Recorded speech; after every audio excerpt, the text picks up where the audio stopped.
Hey y'all, welcome back to Poplar Creek Farm. I am down in my basement.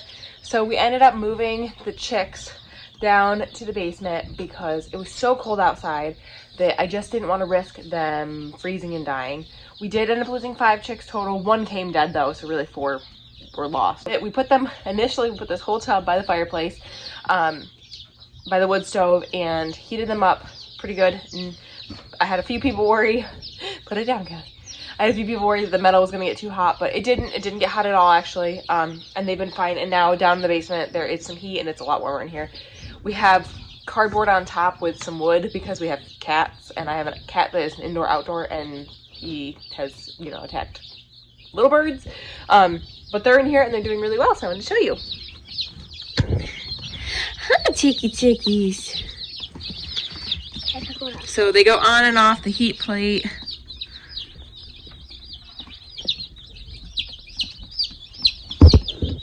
They're so cute. All right, put her back. So these are all hens. And I'm trying to think, I can't remember which ones actually died. I think I lost 1 barred rock. So I ordered 20 barred rock.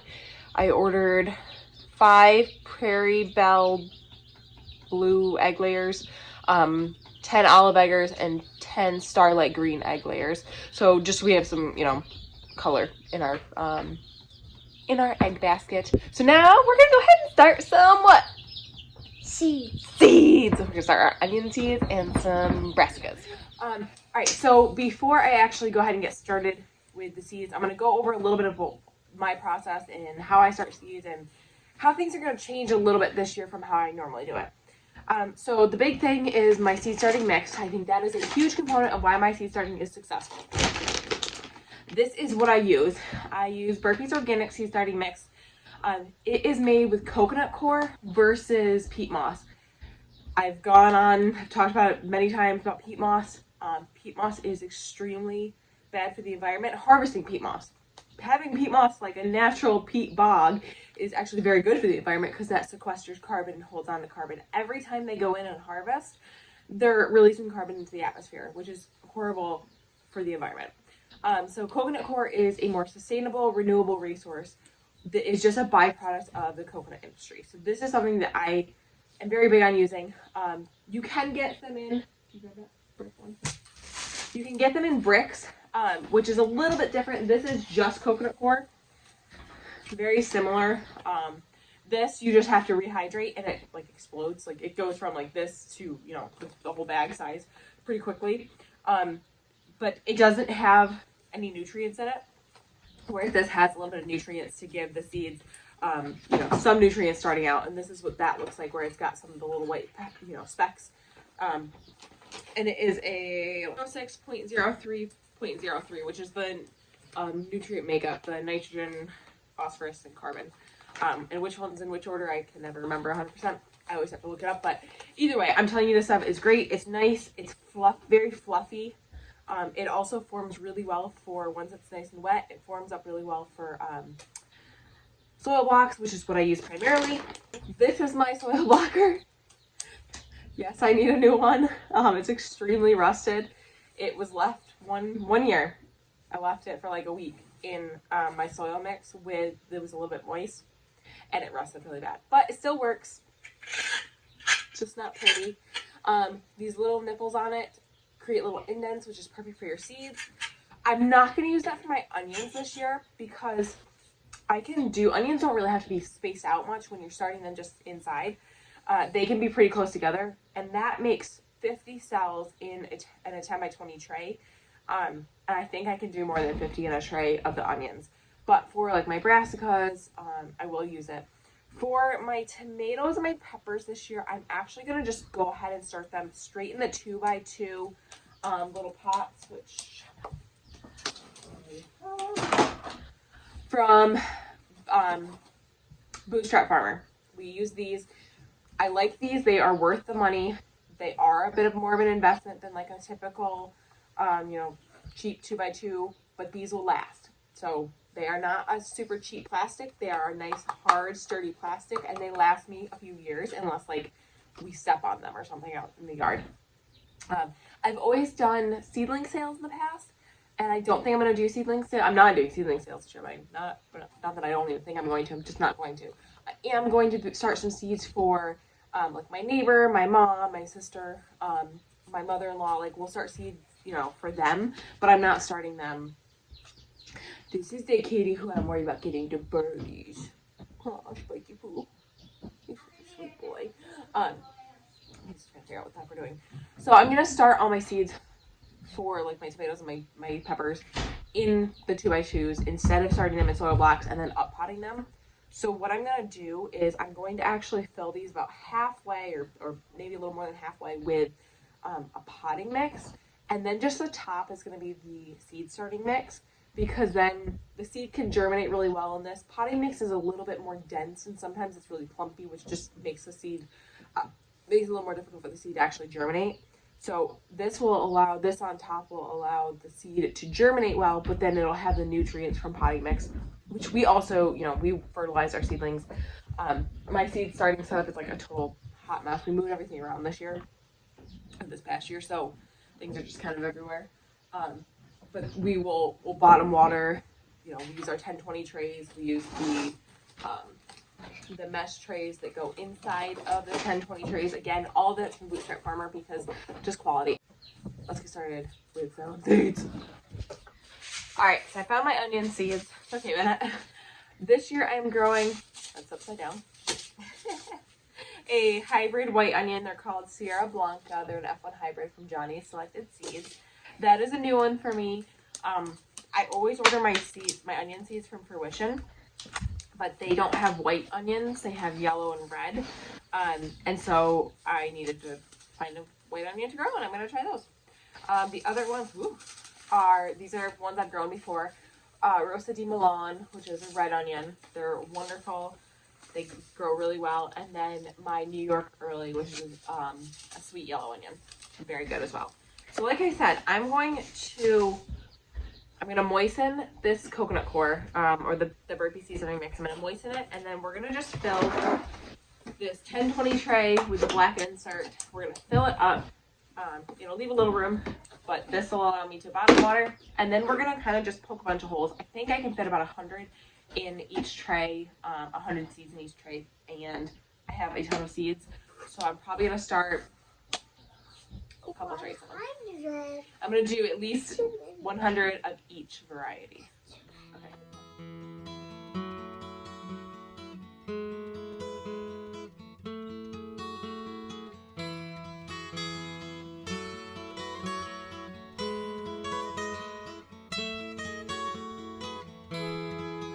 Okay, so I ended up just kind of poking holes. We packed it all down and then we poked holes. I ended up with 105 holes. They are not perfectly spaced. They are not absolutely perfect, which is fine.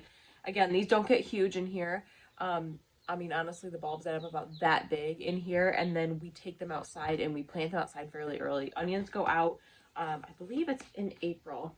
Kelly, put that down. Where'd the seeds go? Oh, there. Let me see. So, let's see. Transplant only, early March. You start them early March. We're starting them, well, end of February. I normally start them actually like middle of February, and I'm a little late. But then they can go out. Let's see, transplant mid-spring. This is early spring. So I want to say I'll have to look for sure. I've looked in the past of when I can transplant these out. Actually, my Johnnies might show me better. Let's see, direct seed, sow in April or early May. So we'll get those out fairly early. They are frost hardy to an extent. They can, I've had snow around my onions and they've been fine. So we're going to go ahead. I'm going to start with the New York Early, and I'm going to sow these 105. I'm going to do one tray of each variety to start. I may do another tray of each variety today, or I may just do like a succession sow in a week or two and do another tray of each one so that they're not all going to be coming in at the same time, which I think is probably what I'm going to do. So I'm probably going to do one tray of each today and then do more in a week or two, probably 2 weeks. And so onion seeds they're small, but they're not teeny tiny. They're not some of the smallest ones. And this packet is supposed to have, let's see, 100 seeds. So it'll be almost just enough for a tray. Normally though, my fruition packets are a little overstuffed, which is awesome. I'm only gonna put one seed in each little hole, and they're pretty small, so we don't want the holes to be too deep. These are actually kind of a little bit deeper than I'd like them to be, so I'm just gonna lightly cover them. And we'll go ahead and get this whole tray sown, and then we'll do more of the other varieties.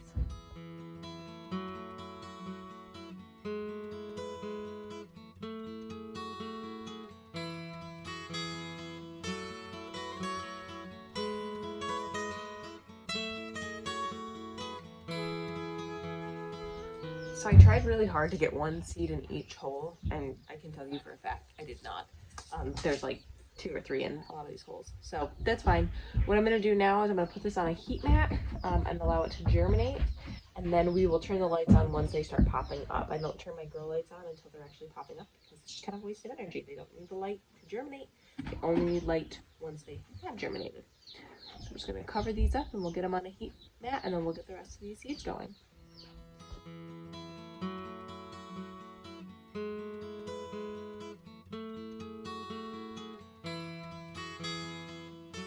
And on to the next variety. We're going to fill up another tray and do another 100 or so onion seeds. This time we're going to do the red onions.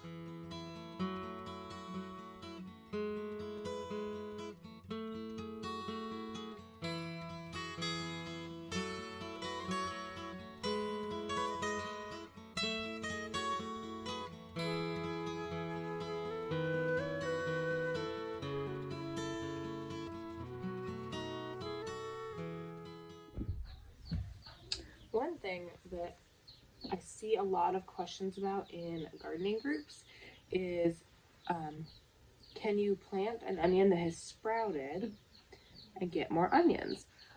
Which I see all the time because many people think onions are very similar in that way to garlic, which obviously garlic you grow from, you have a whole bulb of garlic and you break it into cloves and you plant the cloves and they sprout and create more garlic. Onions are not that way. They are a biennial, or biannual.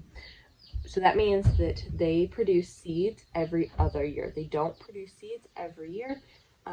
Onions, you cannot plant an onion that has sprouted and get more onions.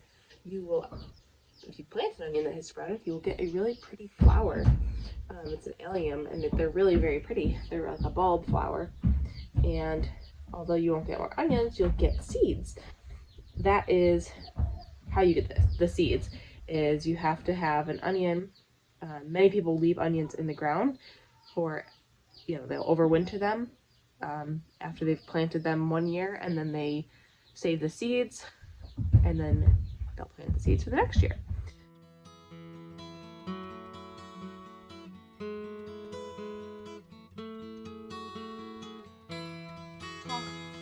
Let's talk real quick about heat mats. This is the one I use. It's for a 10-20 seedling tray. It fits perfectly under it. It's by Vivo Sun. I bought it on Amazon a few years ago. They have worked great. They're waterproof. They don't get too hot, so I feel they're fairly safe.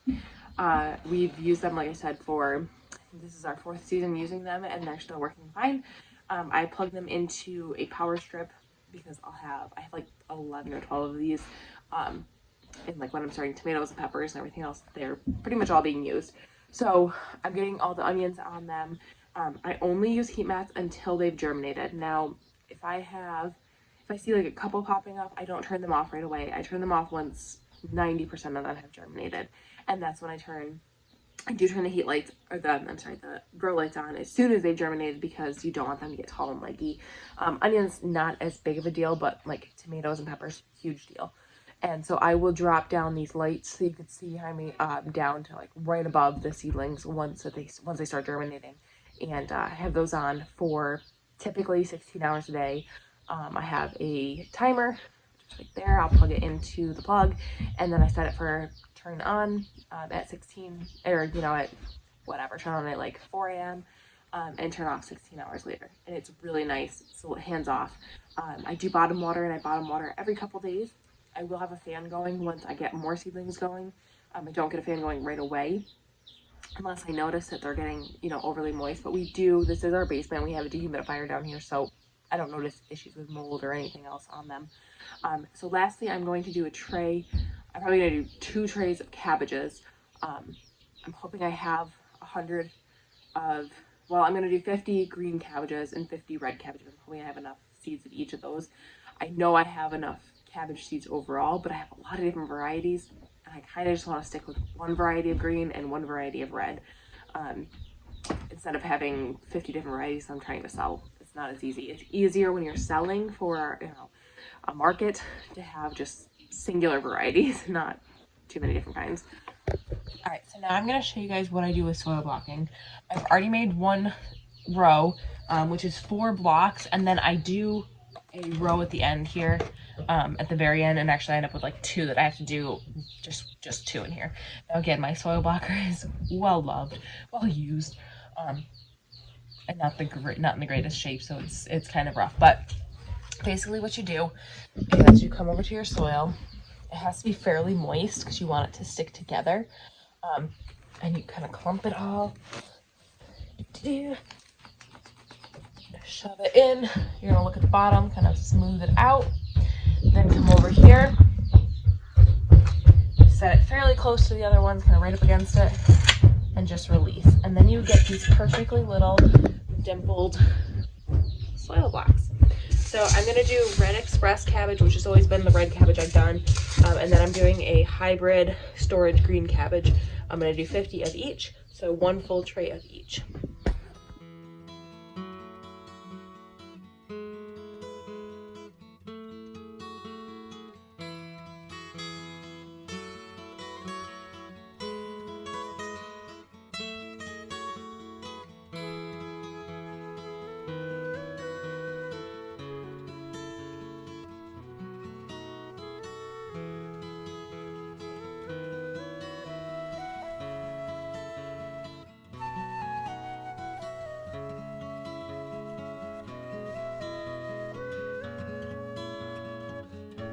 All right, so I've got 3 different types of onions started, my red, my yellow, and my white, and I have a green cabbage and I have a red cabbage started. So that is an awesome start to my seed starting for my 2023 garden, and I can't wait to keep you guys updated.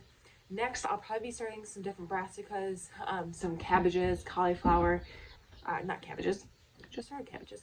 I might start some more cabbages, but broccoli, I might do a little bit of cauliflower. I'm not sure what else I'm going to do this year for brassicas. I will start kohlrabi, but that's not quite yet because that goes out a little bit later. And then next, actually, after that will be peppers. I start those typically middle of March, just because they take so long to germinate. And I want them established more before they go out. And then tomatoes after that. So I'm super excited that seed starting has officially kicked off for this year. Thank you guys for hanging out with me today. Remember, we're growing today for a better tomorrow. Please like and subscribe and join me on the next one.